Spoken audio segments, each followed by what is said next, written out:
is President Biden afraid of China? The president is not afraid of China. Well, Did you see the president last week when we went to Ukraine, went to Kyiv? This is not a president that's afraid of anything. It was a historic trip that many of you said was brave. So clearly, this is a president that's not afraid to go to a war zone. He's not afraid to go there when there's no military presence on the ground. So there's nothing that this president fears. China flew a spy craft over the U.S. The president didn't really do anything to China. And according to the FBI director, China may have created something that has killed more than 1.1 million people in this country. And President Biden is not punishing them. So you're giving me two things here. So let's take them in parts. As we talk about the China surveillance balloon, the president did take that down, and he did it in a way that as it was on its path, we collected information from it, we protected our national security information on the ground, and we did it in a way that was smart, effective, and also protected the American people.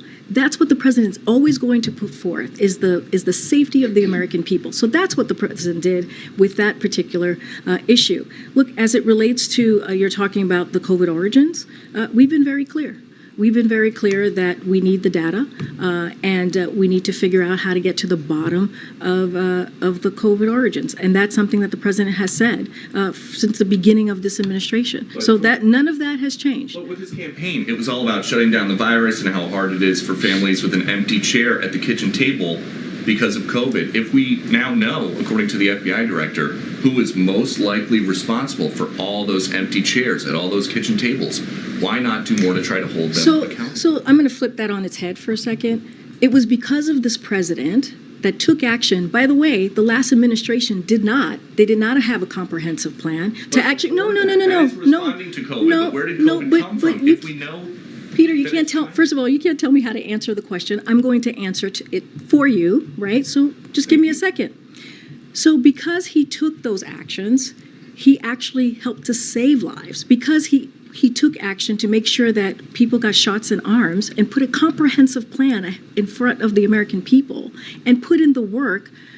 We actually were able to get to a place where COVID is not gone, but we now are in a place, we're in a different place in the pandemic, and that's because of the president. And that's because of his leadership. So let's be very real about what the president has done over the last 2 years to take on COVID, to make sure that the economy is growing again, to make sure that we're really working for the American people. So that's number one. I want to be very, very clear on that. Now, to your question about COVID origins, as we know, we have seen many different conclusions, right, from the intelligence community. Some of them have made some conclusion on one side. Some of them have made conclusions on the other side. Some of them say they don't have enough information. So I want to be also very careful there as well. And it was because of this president, very early on, the first several months of his administration, he went to the intelligence community and said, we need to figure out how to get to the bottom of this. We need to figure out how this all occurred, because who knows, we have to try and prevent any future pandemic. So that is the work that this president did. And it included clearly the Department of Energy that has national labs. And so now they're continuing to double down and try to get to the bottom of this.